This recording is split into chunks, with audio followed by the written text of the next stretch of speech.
दोस्तों नमस्कार, प्रणाम, अभिवादन स्वीकार करें। शुरू करते हैं आज की बड़ी खबरें। मध्य प्रदेश के सभी 52 जिलों की बड़ी खबरें। यदि आपको खबरें पसंद आए तो वीडियो को लाइक जरूर करिएगा और इसी प्रकार की खबरों के लिए आप चैनल को सब्सक्राइब कर लें। खबरें पूरी पाने के लिए वीडियो अंत तक जरूर देखिएगा। और आप हमें प्रदेश के किस जिले से देख रहे हैं कमेंट बॉक्स में जरूर बताइएगा। केंद्र सरकार ने मध्य प्रदेश को दिया है बड़ा तोहफा। 1400 करोड़ रुपए की मिली है स्वीकृति। प्रदेश के इन जिलों को मिलेगा इससे लाभ। केंद्र सरकार ने मध्य प्रदेश को बड़ी सौगात दी है। मोदी सरकार ने केन बेतवा लिंक परियोजना को जोड़ने के लिए 1400 करोड़ रुपए की मंजूरी दी है। इससे मध्य प्रदेश के 9 जिले प्रभावित होंगे। 9 जिलों को मिलेगा बड़ा लाभ। वे जिले हैं पन्ना, टीकमगढ़, छतरपुर, सागर, दमोह, दतिया, विदिशा, शिवपुरी और रायसेन। मध्य प्रदेश और उत्तर प्रदेश को जोड़ने वाली महत्वाकांक्षी केन बेतवा लिंक योजना के लिए 44,605 करोड़ रुपए की स्वीकृति दी गई है। इसमें मध्य प्रदेश को 1400 करोड़ रुपए मिलेंगे। 36,290 करोड़ रुपए केंद्र सरकार अनुदान के तौर पर देगी और 3,027 करोड़ रुपए का लोन भी देगी। इससे मध्य प्रदेश के 9 जिले प्रभावित होंगे। 9 जिलों को मिलेगा बड़ा लाभ। इन सभी 9 जिलों को सिंचाई और पेयजल के लिए मिलेगा जल।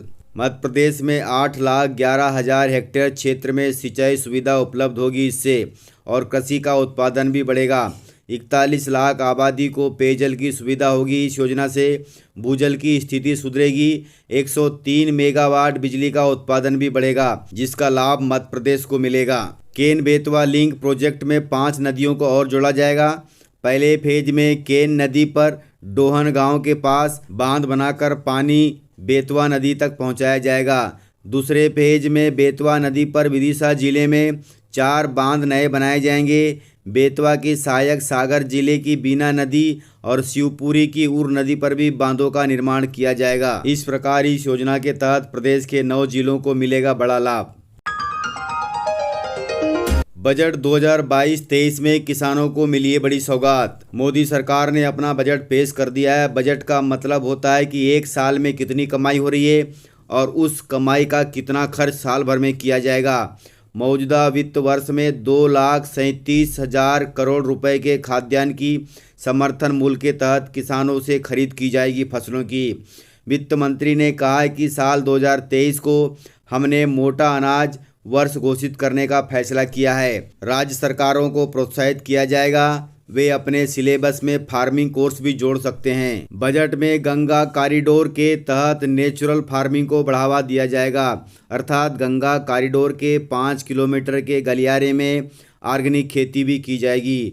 छोटे उद्योगों को क्रेडिट गारंटी स्कीम से मदद भी दी जाएगी। रेलवे छोटे किसानों और छोटे तथा मध्यम उद्यमों के लिए नए प्रोडक्ट और कुशल लॉजिस्टिक सर्विस भी तैयार करेगा। उद्यम, ई श्रम, NCS और असीम के पोर्टल को इंटरलिंक भी किया जाएगा, जिससे इनकी पहुंच बड़ी व्यापक हो जाएगी। ये सभी पोर्टल किसानों को सुविधा देंगे। ये सभी portal GC, BC and BB service देंगी, जिसमें ऋण सुविधा, उद्यमशीलता के अवसरों को बढ़ावा मिलेगा। तकनीकी का इस्तेमाल खेती में भी होगा। किसान ड्रोन का इस्तेमाल कर सकेंगे। इससे फसल मूल्यांकन, भूमि अभिलेख, कीटनाशकों का छिड़काव किया जाएगा। फसलों के आकलन और जमीन के रिकॉर्ड के डिजिटलाइजेशन और कीटनाशकों के छिड़काव के लिए किसान ड्रोन का इस्तेमाल कर सकते हैं। अर्थात सरकार ड्रोन के इस्तेमाल पर बहुत जोर दे रही है। प्रदेश के हर जिले में ड्रोन की व्यवस्था की जाएगी। हर पंचायत में, हर ब्लॉक में इसकी व्यवस्था की जाएगी। वित्त मंत्री निर्मला सीतारमण ने किसानों तक तकनीकी पहुंचाने की दिशा में काम करने की घोषणा भी की है। उन्होंने कहा कि PPP मॉडल के तहत स्कीम लाई जाएंगी, जिससे किसानों तक डिजिटल और हाईटेक तकनीकी पहुंचाई जाएगी। इसके अलावा हर गांव में 2025 तक ऑप्टिकल फाइबर की सुविधा भी दी जाएगी। इस प्रकार बजट में किसानों को बड़ी सौगात दी गई हैं। मध्य प्रदेश को रिंग रोड की सौगात मिली है। प्रदेश के इन जिलों को मिलेगा इससे लाभ। प्रदेश के कई शहर इससे जुड़ जाएंगे। इसके लिए 750 करोड़ रुपए स्वीकृत हुए हैं। केंद्र सरकार ने मध्य प्रदेश को एक और बड़ी सौगात दी है। प्रदेश के भोपाल, इंदौर, जबलपुर, ग्वालियर और सागर जिले में रिंग रोड बनाई जाएंगी। 56 शहरों में 750 करोड़ रुपए की लागत से आंतरिक सड़कों का सुदृढ़ीकरण होगा। इसके लिए केंद्र ने सहमति दे दी है। इसके तहत मध्य प्रदेश के 5 महत्वपूर्ण शहरों भोपाल, इंदौर, जबलपुर, ग्वालियर एवं सागर के रिंग रोड के छूटे हुए हिस्सों को NHAI के माध्यम से शीघ्र पूरा कराया जाएगा। इन रिंग रोड से औद्योगिक केंद्र तथा लॉजिस्टिक हब विकसित होगा और इन जिलों के आसपास रोजगार उपलब्ध होंगे। आम आदमी, किसानों तथा युवाओं के लिए बजट में क्या सस्ता हुआ है और क्या महंगा हुआ है, जो कि जानना बहुत जरूरी है। मोदी सरकार का चौथा बजट पेश हुआ है। इस बजट में युवाओं, किसानों और राज्यों के लिए कई बड़ी घोषणाएं की गई हैं। इसमें कई चीज़ें महंगी भी हुई हैं, जो आम आदमी के लिए महंगाई में बड़ा झटका है, तो कई चीज़ें सस्ती भी हुई हैं, जो आम आदमी के लिए बड़ी राहत साबित होंगी। बजट में सस्ता हुआ है वे चीज़ें हैं: विदेश से आने वाली मशीनें सस्ती हुई हैं, कपड़ा और चमड़े का सामान सस्ता हुआ है, खेती के उपकरण सस्ते हुए हैं, मोबाइल चार्जर सस्ते हुए हैं, जूते चप्पल सस्ते हुए हैं, हीरे के गहने सस्ते हुए हैं, पैकेजिंग के डिब्बे सस्ते हुए हैं, जेम्स एंड ज्वेलरी सस्ती हुई हैं। और महंगा हुआ है वे हैं छाता, कैपिटल गुड्स, बिना ब्लेडिंग वाले फ्यूल और इमिटेशन ज्वेलरी। ये सारी चीज़ें महंगी हुई हैं, जो आम आदमी तथा किसानों के जेब पर भारी भी पड़ेंगी और कुछ हल्की भी साबित होंगी। बेरोजगारों के लिए 60 लाख नई नौकरियां समेत बजट में शिक्षा और युवाओं के लिए कई बड़ी सौगातें दी गई हैं। शिक्षा के लिए एक क्लास एक टीवी चैनल को 12 से बढ़ाकर 200 टीवी चैनल किया जाएगा। डिजिटल विश्वविद्यालय की स्थापना भी होगी। मानसिक समस्याओं के लिए नेशनल टेलीमेंटल हेल्थ प्रोग्राम भी शुरू होगा। राज्य सरकारों को प्रोत्साहित किया जाएगा, जिससे वे अपने सिलेबस में फार्मिंग कोर्स जोड़ सकते हैं। आत्मनिर्भर भारत में 16 लाख युवाओं को नौकरियां भी दी जाएंगी। मेक इन इंडिया के तहत 60 लाख नौकरियां आएंगी। देश में युवा एंटरप्रेन्योरशिप स्किल को डेवलप किया जाएगा।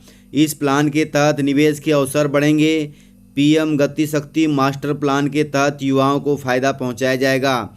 उन्हें स्टार्टअप शुरू करने के मौके मिलेंगे। तो इस प्रकार से बजट में शिक्षा और युवाओं के लिए बड़ी सौगात दी गई हैं।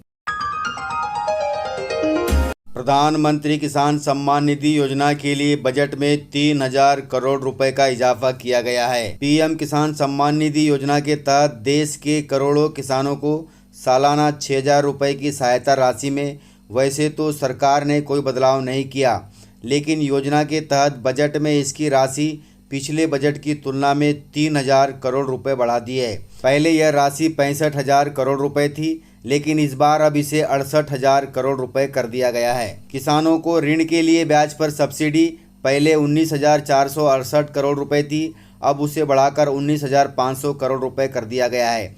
वहीं प्रधानमंत्री किसान सम्मान निधि योजना में पहले राशि 65,000 करोड़ रुपए थी, अब इस बार बजट में इसे 68,000 करोड़ रुपए कर दिया गया है। वहीं प्रधानमंत्री किसान मानधन योजना के तहत पहले यह राशि 50 करोड़ रुपए थी, इस बार इसे बढ़ाकर 100 करोड़ रुपए कर दिया गया है। वहीं प्रधानमंत्री फसल बीमा योजना की राशि पिछले बजट में 16,000 करोड़ रुपए थी, लेकिन इसे घटाकर 15,500 करोड़ रुपए कर दिया गया है। इस प्रकार से किसानों को प्रधानमंत्री किसान सम्मान निधि योजना के तहत बड़ा लाभ मिलेगा और ज़्यादा से ज़्यादा किसानों को इसके दायरे में लाया जाएगा। मध्य प्रदेश में बोर्ड की परीक्षाएं आगे नहीं बढ़ेंगी। 10वीं और 12वीं की परीक्षाएं नहीं बढ़ेंगी आगे। स्कूल शिक्षा मंत्री इंदर सिंह परमार ने किया है बड़ा ऐलान।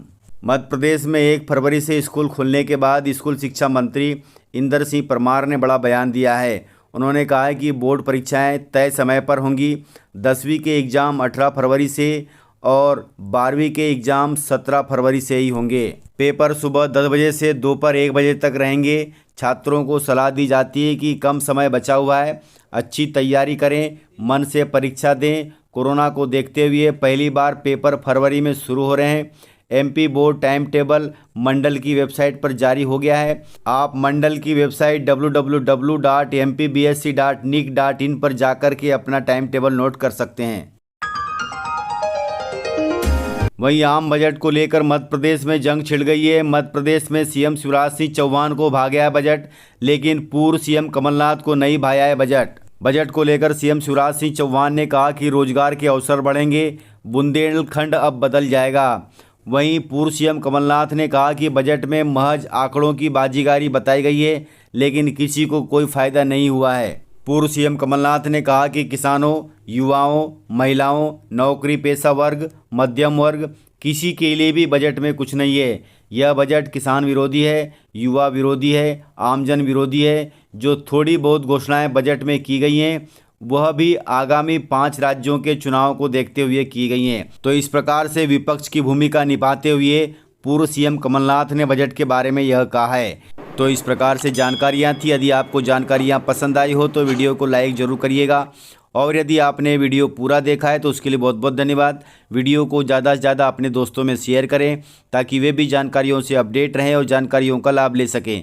तो आज के वीडियो में इतना ही। मिलते हैं सर अगले वीडियो के साथ, तब तक के लिए जय हिंद, जय भारत।